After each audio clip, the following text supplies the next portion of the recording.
నమస్తే. నేను గాయత్రి. మనం చాలా కేసెస్ చూస్తూ ఉంటాం. ఒక రిలేషన్‌లో అబ్బాయి కానీ, అమ్మాయి కానీ విడిపోతున్నప్పుడు ఒకరిపై ఒకరు ఆరోపించుకుంటూ ఉంటారు. అబ్బాయి నన్ను మోసం చేశాడని, అన్ని రకాలుగా వాడుకున్నాడని అమ్మాయి వెళ్లి కోర్టులో కేసేస్తూ ఉంటుంది. కానీ ఒకసారి రివర్స్‌లో ఆలోచించండి. అబ్బాయి మోసపోతే అసలు నిజంగా అతనికి రిలీఫ్ ఏమైనా దొరుకుతుందా? తెలుసుకునే ప్రయత్నం చేద్దాం. నాతో పాటు ప్రముఖ అడ్వకేట్ లోకేష్ రెడ్డి గారు ఉన్నారు. నమస్తే అండి. నమస్తే అండి. ఇది కొంచెం ట్రిక్కీ అనే చెప్పాలి. ఎందుకంటే అబ్బాయిలు రారు బయటికి ఫస్ట్. అవును. వచ్చినా నన్ను సమాజం ఎలా చూస్తుందో అన్న ఒక దీంట్లో ఉంటారు. అసలు నిజంగా అబ్బాయి బయటకొచ్చి మాట్లాడితే నేను మోసపోయానని ఏమైనా రిలీఫ్ దొరుకుతుందా? ఈ మధ్య వస్తున్నారండి. ఓకే. ఆఫీస్‌కి చాలామంది వస్తున్నారు. జనరల్‌గా ఏంటంటే కొంతకాలం రిలేషన్‌లో ఉండి ఇద్దరు వ్యక్తులు లివ్ ఇన్ రిలేషన్‌లో ఉండి కలిసి ట్రావెల్ చేసి ఆ తర్వాత విడిపోయినప్పుడు ఒకవేళ అబ్బాయి గనుక నాకు నచ్చలేదు, అబ్బాయి గనుక బ్రేకప్ చెప్పినట్లయితే అమ్మాయి వెళ్ళి డైరెక్ట్‌గా 420 కేసు లేకపోతే 376 ఇలా ఫైల్ చేస్తూ ఉంటారు. అదే అబ్బాయి విషయానికి వచ్చి పోలీస్ స్టేషన్‌కి వెళ్ళి ఒక కంప్లైంట్ ఇస్తే పోలీసులు తీసుకోవట్లేదు. ఓకే. పోలీసులు ఏంటంటే అమ్మాయిలు అయితే కేసు పెట్టొచ్చు, అబ్బాయిలు వాళ్ళ కేసు పెట్టడానికి లేదు అని చెప్తే వాళ్ళు రావడం జరుగుతుంది. వాళ్ళు అడిగేది ఒకటే అండి, చట్టం దృష్టిలో అందరూ ఒకటే అంటారు కదా. మరి అమ్మాయి మోసం చేస్తే అమ్మాయి మీద కేసు ఎందుకు పెట్టట్లేరు? అదే అబ్బాయి మోసం చేస్తే అబ్బాయిని జైలుకి పంపిస్తున్నారు. ఒక 60-70 డేస్ వరకు బెయిల్ కూడా రావట్లేదు. రేప్ కేసు పెట్టేస్తున్నారు, ఆ కేసు పెడుతున్నారు, 420 పెడుతున్నారు, చీటింగ్ కేసు, రేప్ కేసు, 406, 420 ఇవన్నీ పెట్టేస్తున్నారు కదా. మరి అమ్మాయి మీద కేసు ఎందుకు పెట్టట్లేరు? చట్టంలో అందరికి ఒకటి కాదా అని అడుగుతూ ఉంటున్నారు. అయితే ఈ కేసెస్లో ఏంటంటే ఒక 376 అంటే ఒక రేప్ కేసు తప్ప మిగతా అన్ని కేసులు కూడా అబ్బాయి కూడా పెట్టచ్చండి. ఒకవేళ పోలీసులు ఒక ఎఫ్ఐఆర్ ఫైల్ అయితే వాళ్ళకి చాలా పెద్ద పని ఉంటుంది. సో కొంతమంది ఏంటంటే అక్కడ పెద్ద వయసులో ఉన్న కానిస్టేబుల్స్ కానీ ఎస్ఐలు కానీ ఏమనుకుంటారంటే అమ్మాయి లైఫ్ పాడైపోతుంది, ఇప్పుడు అబ్బాయి కంప్లైంట్ ఇస్తే అమ్మాయికి పెళ్లి కాదేమో అది ఇది అనేసి దీన్ని ఇక్కడే తుంచేస్తే అయిపోతుంది కదా, ఎవరు బతుకు వాళ్ళు బతుకుతారని అనుకుంటూ ఉంటారు. కానీ ఈ అబ్బాయి రైట్స్ గురించి, ఈ అబ్బాయికి ఉన్న హక్కుల గురించి మాత్రం ఎవరు మాట్లాడుకోవట్లేదు. సో నేను చెప్పేది ఏంటంటే ఖచ్చితంగా అమ్మాయి పైన కూడా కేసు పెట్టచ్చు. కొంతకాలం కలిసి ట్రావెల్ చేసి ఉండాలి.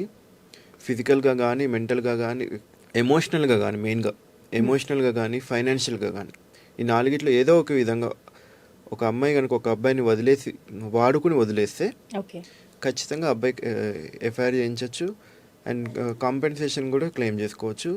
అండ్ అమ్మాయి కోసం ఖర్చు పెట్టిన ప్రతి రూపాయిని బ్యాంకు వడ్డీతో సహా వసూలు చేసుకోవచ్చు. సో ఈ ప్రొవిజన్ తెలియక, ఈ ఆప్షన్ ఉందని తెలియక అందరూ వదిలేస్తూ ఉంటున్నారు. సో ఈ మధ్య కొత్తగా కొన్ని పిఎస్లలో ఎఫ్ఐఆర్లు కూడా అవుతున్నాయి. సో మీడియాలో కూడా మనం చూస్తూనే ఉన్నాం, ఈ మధ్య అక్కడక్కడ అవుతూ ఉన్నాయి. సో చట్టంలో ఉన్న ప్రొవిజన్స్ అందరికీ ఒకటే అండి. కాకపోతే ఆడవాళ్ళకి ఏంటంటే వాళ్ళకి కొన్ని సెక్షన్స్ ఎక్స్ట్రా ఉన్నాయి. ఇటు 498A వైఫ్కి ఉంటుంది కానీ హస్బెండ్కి ఉండదు. ఇటు 376 ఉమెన్కి ఉంటుంది, ఇటు మేల్కి ఉండదు అన్నట్లు. సో కానీ ఈ 2 సెక్షన్స్ తప్ప మిగతా అన్ని సెక్షన్స్ అందరూ పెట్టుకోవచ్చు, అదేం ప్రాబ్లం లేదు. కానీ లోకేష్ గారు, అంటే మోస్ట్ ఆఫ్ ది కేసెస్లో విక్టిమ్స్ అమ్మాయిలే ఉంటారు. అవును. కానీ అబ్బాయిలు ఉండేది రేరెస్ట్ ఆఫ్ ది రేర్. చాలా తక్కువ అండి. అసలు యాక్సెప్ట్ చేస్తారా? కోర్టులో లిస్ట్ అవ్వడం కానీ, ఆర్గ్యుమెంట్స్కి రావడం కానీ చేస్తారండి. కోర్టులో ప్రైవేట్ కంప్లైంట్ వేసుకుంటే కోర్టులో విత్ ఇన్ 1 డేలోనే ఎఫ్ఐఆర్ చేయమని డైరెక్షన్ ఇచ్చే అవకాశాలు కూడా ఉన్నాయండి. ఎక్కువ టైం కూడా పట్టదు. పోలీస్ స్టేషన్కి వెళ్ళి వాళ్ళతో వాదన వేసుకోకూడదు. వాళ్ళు పోలీస్ స్టేషన్కి వెళ్ళి రిక్వెస్ట్ చేసుకోవాలి. వాళ్ళు ఎఫ్ఐఆర్ చేయలేదనుకోండి, డైరెక్ట్గా హైకోర్టులో రిట్ పిటిషన్ అయినా వేసుకోవచ్చు, లోవర్ కోర్టులో ప్రైవేట్ కంప్లైంట్ అయినా వేసుకోవచ్చు. సేమ్ డేనే, ఒక్క రోజు కన్నా ఎక్కువ టైం పట్టదండి. లోకేష్ గారు, అంటే అమ్మాయి ఒక కంప్లైంట్ ఇస్తే ఆమె డీటెయిల్స్ ఏవి బయటికి చెప్పారు, హైడ్ చేస్తూ ఉంటారు. కానీ అబ్బాయికి ఆ ఫెసిలిటీ ఉందా? అంటే మేల్ డామినేటెడ్ సొసైటీలో ఉన్నప్పుడు అబ్బాయి చాలా ఫీల్ అవుతుంటాడు. జనరల్గా ఏంటంటే ఎఫ్ఐఆర్లు అనేది పబ్లిక్ డాక్యుమెంట్ అండి. కోర్టులో జరిగే ప్రతి డాక్యుమెంట్ని మనం ఆన్లైన్లో డౌన్లోడ్ చేసుకోవచ్చు. సరే, ప్రతి ఎఫ్ఐఆర్ ఆన్లైన్లో డౌన్లోడ్ చేసుకోవచ్చు. కొన్ని ఎఫ్ఐఆర్లలో 376 ఇట్లా రేప్ కేసు లాంటి ఎఫ్ఐఆర్స్ మాత్రమే హైడ్ చేస్తూ ఉంటారు. కానీ ఈ అబ్బాయికి విషయానికి వచ్చేటప్పటికి అబ్బాయి ఫైల్ చేసేది 420 కేసు కాబట్టి 420 కేసుని పబ్లిష్ చేయకుండా ఆపలేము మనం.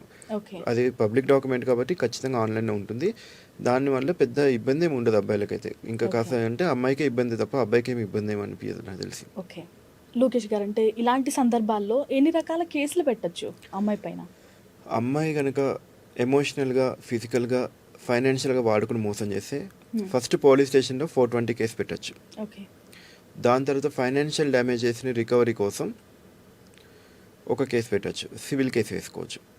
సో ఎంత అమౌంట్ సివిల్ కేసు ఆయన స్పెండ్ చేసిన అమౌంట్ రికవరీ కోసం ఒక సివిల్ కేసు వేసుకోవచ్చు, దానిలో కాంపెన్సేషన్ కూడా తీసుకోవచ్చు మళ్ళీ. అంటే ఆ విక్టిమ్ అడగొచ్చా ఇంత కాంపెన్సేట్ చేయండి అని? కాంపెన్సేట్ చేయమని అడగచ్చు Okay. ఖచ్చితంగా. కాంపెన్సేషన్ అండ్ ఫైనాన్షియల్ ఎంతైతే స్పెండ్ చేశారో తను ఆ అమౌంట్, తర్వాత తనకి క్రిమినల్ లయబిలిటీ ఉంటుంది అమ్మాయికి మోసం చేసినందుకు 420 ఉన్నందుకు 420 కానీ 406 కానీ ఇవి కూడా ఫైల్ చేసుకోవచ్చు. మొత్తం 3 రకాల కేసులు పెట్టచ్చు అమ్మాయి పైన. ఓకే, అంటే ఇటువంటి కేసెస్ అమ్మాయి ఫైల్ చేస్తే కొంత సెక్యూరిటీ అనేది ప్రొవైడ్ చేస్తారు. అవును, మెయిల్ కూడా ఉండొచ్చు అలా?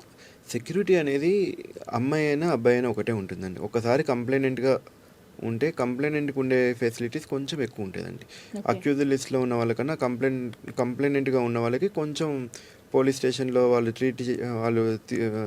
ట్రీట్ చేసే విధానం కానీ వాళ్ళు మాట్లాడే విధానం కానీ కొంచెం వేరే ఉంటుంది, కానీ సపరేట్గా సెక్యూరిటీ అంటూ ఏముండదు.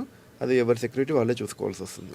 యా, లోకేష్ గారు, అంటే ఒక అమ్మాయి కంప్లైంట్ ఇస్తే ఎలా అరెస్ట్ చేస్తారు, కొంతమంది బెయిల్ రాకుండా చేస్తూ ఉంటారు, జైల్లో పెడుతూ ఉంటారు. సో ఆ ప్రాసెస్ అంతా అమ్మాయికి కూడా అలాగే ఉంటుందా? లేదండి, అమ్మాయి మీద మనకు పెట్టేది 420 కేసు కాబట్టి అది బిలో 7 years కాబట్టి ఖచ్చితంగా స్టేషన్ బెయిల్ తీసుకునే అవకాశం ఉంటుంది. Okay. ఒకవేళ కొన్ని కేసెస్లో ఏంటంటే అమ్మాయి క్యాస్ట్ని బట్టి కూడా ఓకే. ఉంటుంది. ఇప్పుడు అబ్బాయి కనుక ఎస్సీ ఎస్టీ కేస్ట్ అనుకోండి, అమ్మాయి మీద 420తో పాటు ఎస్సీ ఎస్టీ అట్రాసిటీ కేసెస్ కూడా ఫైల్ చేసే Okay. అవకాశం ఉంటుంది. అలాంటి కేసెస్లో అమ్మాయికి బెయిల్ రావడం కూడా కష్టం అండి. అంటే వీళ్ళిద్దరిలో ఎవరో ఒకరు ఎకనామికల్గా స్ట్రాంగ్గా ఉంటారు, దాన్ని కూడా బేసిస్గా కన్సిడర్ చేస్తుందా కోర్ట్? అవన్నీ ఉండదండి. ఎకనామికల్గా ఎంత స్ట్రాంగ్ ఉన్నా సరే అవన్నీ పట్టించుకోరు. ఇద్దరు ఈక్వల్. ఏదైనా సరే కోర్టు చూసేది ఓన్లీ డాక్యుమెంట్స్ అండ్ ఎవిడెన్స్ మాత్రమే అండి. అసలు అబ్బాయి ఎలాంటి డాక్యుమెంట్స్ ప్రొడ్యూస్ చేయాల్సి ఉంటుంది?